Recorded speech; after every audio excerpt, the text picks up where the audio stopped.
Panoorin natin to guys kung gaano katalino si President Duterte, no? Sa criminal law.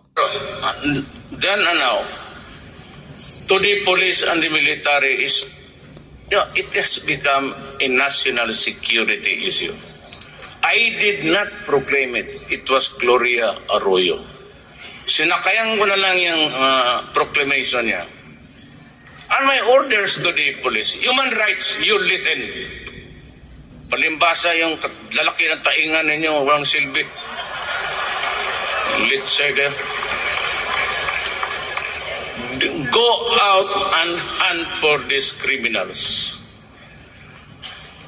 Destroy the apparatus of the drug syndicates.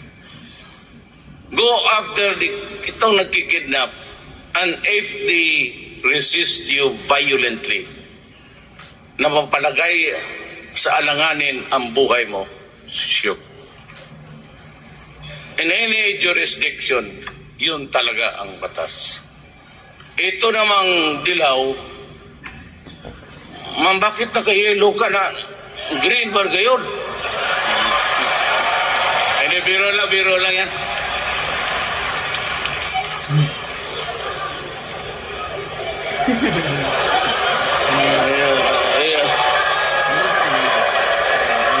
Magpatawa, makuha niya attention sa crowd, ganun kagaling si PRRD. So, yun lang, ang problema is hindi siya hindi makukuha yung style niya doon sa makalaban niya ngayon sa politika. 'Di ba? Instead na, kung gagayahin mo si Duterte yun, you know? So, syempre, may style talaga siya na ganon. Wala pa talagang nakakopya nun.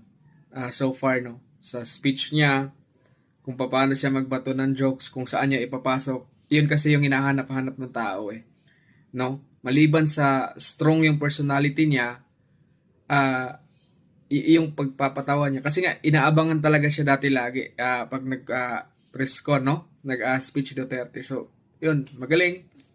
May alam din talaga. Kasi kung wala siyang alam kasi hindi siya panonoorin ng tao, kung wala siyang point magsalita. Now, i-compare mo ngayong administrations na halos lahat ng speech tinatawanan. Parang, di ba? So, yun yung bakit gusto si Duterte ng mga tao.